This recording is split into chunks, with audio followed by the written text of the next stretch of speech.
శ్రీ హరివాయు గురుభ్యో నమః. శ్రీ విద్యాసాగర మాధవ తీర్థ గురుభ్యో నమః. చాలా కాలము తరువాత, అంటే దీర్ఘ విరామము తరువాత ఒక జ్ఞానరస గుళిగల ఒక ఉపన్యాసం చేయాలి అని అనిపించి ఈరోజు ఈ ఉపన్యాసం చేస్తూ ఉన్నాను. లఘు ఉపన్యాసమే, జ్ఞానరస గుళికలు కాబట్టి. పురందరదాసుల వారు ఒక ఉగాభోగాన్ని ఈ విధంగా చెప్తారు. శ్రీపతియ కరుణా కటాక్ష వీక్షణ తప్పువడే ಲಕ್ಷ ವೈದ್ಯರು ಅನೇಕ ಬಂಧುಗಳಿರಲು ಕಣ್ಣ ಕಣ್ಣ ಬಿಡುವರು. ತಾಪಸಿ ಒಂಟಿಯಾಗಿ ಕಾನನದಲ್ಲಿರಲು ಅಂಜಬೇಡವೆಂದು ಕಂಜನಾಭನೆ ಬಂದು ఆపత్తుగళ పరిహరిಸುವ పురందర విఠల. దీని అర్థం ఏమిటి అని అంటే, శ్రీపతి అయినటువంటి ఆ భగవంతుని కరుణా కటాక్ష వీక్షణము తప్పితే 1,00,000 మంది వైద్యులు, అనేక మంది బంధువులు మన చుట్టూ ఉన్న వారిని రక్షించుకోలేక గుడ్లు తేలవేస్తారు, కనుగుడ్లు తేలవేస్తారు. అదే ఆ శ్రీపతి యొక్క కరుణా కటాక్ష వీక్షణము ఉంటే, ఒంటరిగా దట్టమైనటువంటి అడవిలో ఉన్నా కానీ భగవంతుడు చెబుతారట, నీవు అంజబేడవెందు కంజనాభనే బంధు, నీవు భయపడవద్దు, నేను వచ్చి నిన్ను రక్షిస్తాను అని పురందర దాసుల వారు ఈ ఉగాభోగంలో చెబుతారు. ఇక్కడ పురాణాల ప్రకారం చెప్పాలి అంటే, భాగవతంలో 5 సంవత్సరాల బాలుడైనటువంటి ధ్రువరాజు దట్టమైనటువంటి అడవిలో వెళ్ళి తపస్సు చేసి భగవంతుణ్ణి ప్రసన్నీకరించుకుంటాడు. ఇక లౌకికంగా చూస్తే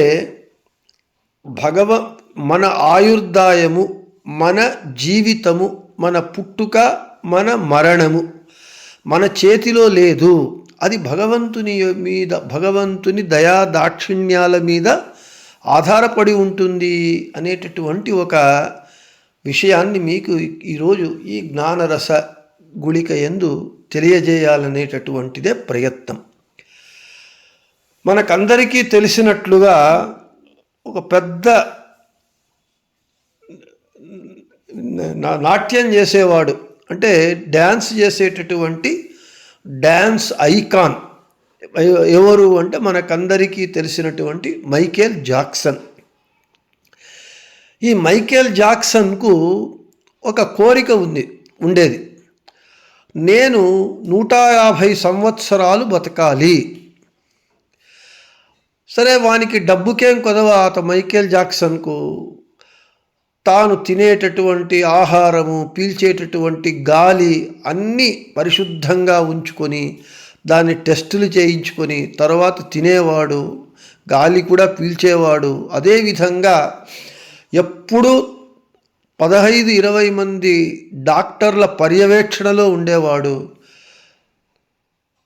10-12 మంది ట్రైనర్స్, అంటే బాడీ ఎక్సర్సైజ్ చేయడానికి ట్రైనర్స్ ఆధ్వర్యంలో ఉండేవాడు. ఎన్నో సర్జరీస్ చేయించుకున్నాడు, అందంగా కనబడాలి, బాగుండాలి, ఇంకా తాను బతకాలి 150 సంవత్సరాలు అని.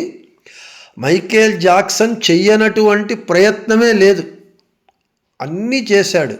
అయితే అంతమంది డాక్టర్లు, అంతమంది ట్రైనర్లు, అంత పరిశుద్ధమైనటువంటి టెస్ట్ చేసి మరీ తినేటటువంటి ఆహారము, పీల్చేటటువంటి గాలి, అన్ని సర్జరీలు చేసుకున్న 150 సంవత్సరాలు కాదు, 100 సంవత్సరాలు కాదు, 70 సంవత్సరాలు కాదు, చివరికి 50 సంవత్సరాల ప్రాయంలోనే చనిపోయాడు.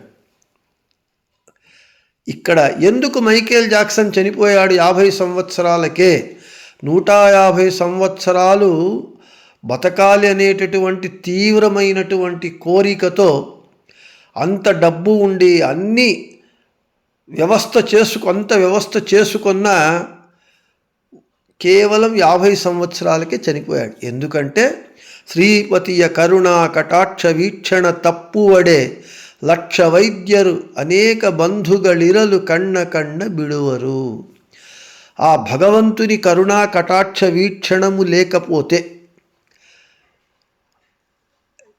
మైకేల్ జాక్సన్ లాగా ఎన్ని ప్రయత్నాలు చేసినా, ఎంత డబ్బున్నా, ఎంత పరపతి ఉన్నా, ఎంత అధికారం ఉన్నా, ఎంతమంది మార్బలము బలగము ఉన్నా ఏమీ జరగదు. కాబట్టి భగవంతుని మన యొక్క జీవితము తర్వాత మన మరణం కూడా మంచిగా ఉండాలి.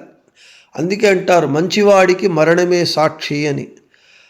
మనము ఎంతకాలము జీవించాము అన్నది ముఖ్యం కాదు, ఎంత బాగా అంటే ఎంత విలువలతో, క్వాలిటేటివ్ అంటారు కదా, క్వాలిటేటివ్గా ఎంత కాలము అంటే ఎంత విలువలతో మనము జీవించాము ఉన్నంత జీవితకాలము, తర్వాత మన మరణము ఎలా ఉండాలి, మంచిగా ఉండాలి, దుర్మరణములు కాకూడదు అని అలా మన జీవితం సాగాలి, మన మరణము మనకు రావాలి. కాబట్టి ఇది రావాలి అని అంటే ఆ శ్రీపతి యొక్క కరుణా కటాక్ష వీక్షణాన్ని మనము క్షణకాలమైనా పొందేటట్లుగా మనము సర్వేశ్వరుడైనటువంటి సకల జగద్రక్షకుడైనటువంటి ఆ భగవంతుణ్ణి మనము భగవంతుని యందు భక్తి చేయాలి. ఆ భగవంతుని యందు భక్తి చేసి భగవంతుని అనుగ్రహాన్ని పొందినప్పుడు కిమలభ్యం భగవతి ప్రసన్నే శ్రీనికేతనే అని భాగవతం చెప్పినట్లుగా శ్రీనికేతనుడైనటువంటి ఆ భగవంతుడు మనకు ప్రసన్నుడైతే లభ్యము కానటువంటిదేమున్నది. కాబట్టి ఆ భగవంతుని అనుగ్రహాన్ని పొందడానికి మనమందరూ కూడా సదా ప్రయత్నం చెయ్యాలి అని చెబుతూ ఈ జ్ఞానరస గుళికను దీనితో ముగిస్తాను అని చెబుతూ శ్రీకృష్ణార్పణమస్తు, మధ్యేశార్పణమస్తు, అందరికీ శుభమస్తు.